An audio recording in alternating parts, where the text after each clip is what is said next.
Terima kasih masih bersama kami di Sindo Prime. Pemirsa, Menko Hukum HAM Imigrasi dan Pemasyarakatan Yusril Iza Mahendra ikut menyatakan TNI tak bisa laporkan Ferry Irwandi.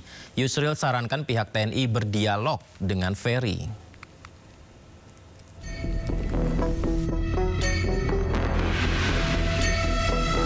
Menko Hukum HAM Imigrasi dan Pemasyarakatan Yusril Iza Mahendra angkat suara terkait kasus Ferry Irwandi yang tengah ramai jadi perbincangan.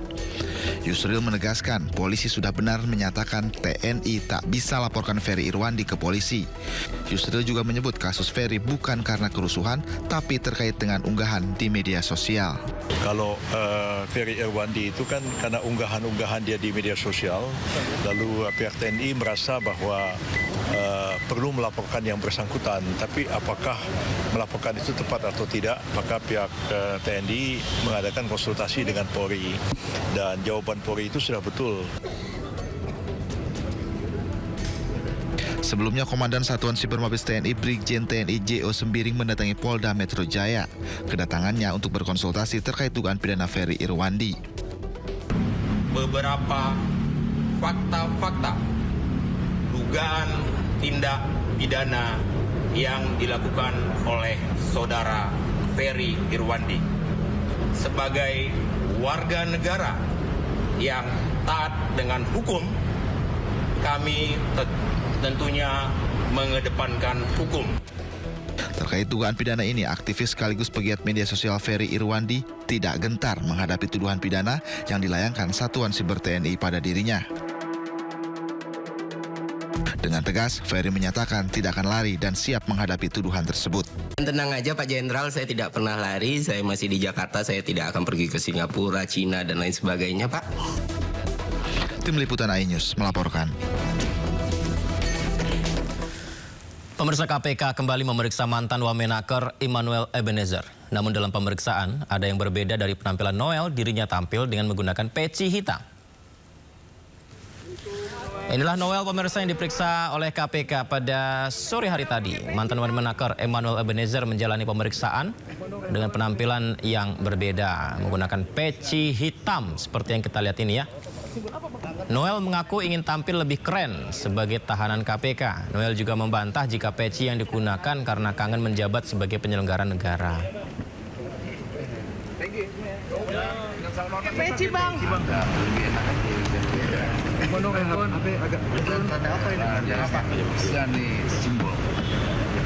Simbol apa bang? Kangen tadi momen. Pakai jas gitu. Udah pakai jas. Karena kali saya pakai peci doang gitu. Thank you ya. Dengan salam hormat buat teman-teman. Pemerintah akan menarik dana yang tersimpan di Bank Indonesia sebesar 200 triliun rupiah untuk mendorong perputaran ekonomi yang lebih cepat. Pemerintah menegaskan dana yang disalurkan kepada perbankan tidak boleh digunakan untuk membeli instrumen surat utang negara. Pemerintah akan menarik dana yang selama ini tersimpan di Bank Indonesia sebesar 200 triliun rupiah dan dialihkan kepada perbankan. Langkah ini ditempuh untuk mendorong perputaran ekonomi yang lebih cepat. Menteri Keuangan Purbaya Yudi Sadewa menegaskan kebijakan pemindahan dana ke perbankan bukan dalam bentuk pinjaman, melainkan tambahan likuiditas agar bisa mendorong penyaluran kredit sehingga bisa menggerakkan perekonomian. Menurut Purbaya, nantinya dana yang disalurkan kepada perbankan tidak boleh digunakan untuk membeli instrumen surat utang negara. Pemerintah ingin peredaran uang benar-benar terjadi di masyarakat dan meningkatkan aktivitas perekonomian. Sistemnya bukan saya ngasih pinjam ke bank dan lain-lain. Ini seperti Anda naruh deposito di bank. Kira-kira gitu kasarnya. Nanti penyalurnya terserah bank. Tapi kalau saya pakai ya saya ambil. Tapi nanti diupayakan nanti penyalurannya ke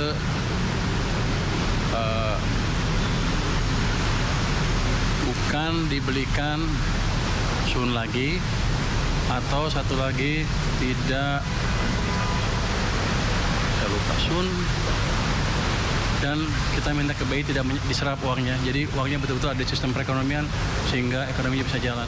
Purbaya meyakini kebijakan ini tidak akan memicu inflasi. Ekonomi Indonesia masih di bawah potensinya yang diperkirakan sebesar 6,5% sehingga dengan realisasi sekarang, artinya masih ada ruang untuk ekonomi tumbuh lebih tinggi.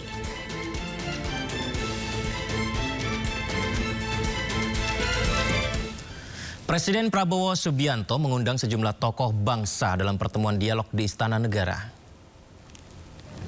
Ya, kita lihat pemirsa, satu persatu para tokoh lintas agama, ada juga tokoh cendekiawan dan pegiat bangsa yang tergabung dalam Gerakan Nurani Bangsa atau GNB, tiba di Istana Negara Kamis sore. Mereka diundang Presiden Prabowo Subianto untuk hadir bertemu dengan Presiden Prabowo Subianto langsung. Seperti yang kita saksikan, beberapa di antaranya pemirsa ada Sinta Nuriyah Abdurrahman Wahid selaku Ketua GNB, Quraisy Shihab hingga Komarudin Hidayat. Dan Presiden bertemu para sejumlah tokoh bangsa ini untuk membahas kepentingan dan kemajuan bangsa serta negara, pemirsa. Kita masih belum tahu, tapi ya mungkin masalah-masalah mutakhir ya, terakhir, perkembangan terakhir. Dari Gerakan Nurani Bangsa yang datang siapa aja sama Presiden? Dari Gerakan Nurani Bangsa yang akan hadir adalah tentu ketuanya Ibu Sinta Nuriyah Abdurrahman Wahid, lalu kemudian ada Pak Quraisy Shihab, ada Romo Magnis Suseno, lalu ada Ibu Omi Komaria Nurholis Majid, ada Komarudin Hidayat, ada Pak Eri, Riana Harjamamengkas, ada beberapa tokoh yang lain. Pemirsa, Presiden dan Perdana Menteri mundur dari jabatannya. Nepal tanpa pemimpin negara. Tetaplah bersama kami di Sindo Prime. Kami hadirkan informasinya saat lagi.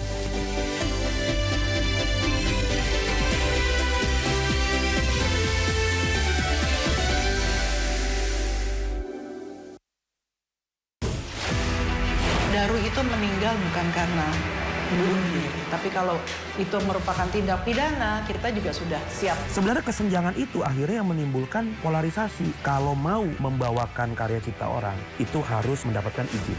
Dengan segala keterbatasan yang ada di negara ini, bersyukurlah. Jangan lewatkan One on One, Senin pukul 8:30 malam di Sindo News TV. Menguak kasus hukum dan politik di Indonesia. Berencana menerapkan program wajib militer bagi anak-anak bermasalah, terutama Mengedepankan objektivitas dan juga fakta yang ilmiah. Kalau menurut saya, ini kan masalah pribadi. Membahas setiap cerita dari banyak sudut pandang. Semuanya gugur, belum ada yang dipulangkan. Satu pun terkucil diganggu. Jangan lewatkan Inside Story di Sindo News TV.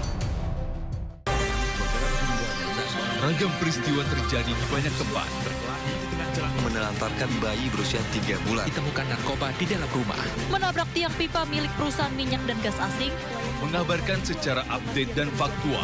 Warga pun ramai-ramai berjibaku mengevakuasi mobil. Harus menyeberangi sungai Cikaso. Yang menampilkan sejumlah alat yang rusak. Setelah nekat meracik obat. Sindo Files. Setiap Senin sampai Jumat jam 6 sore. Di Sindo News TV. Sumber berita aktual tersaji lengkap.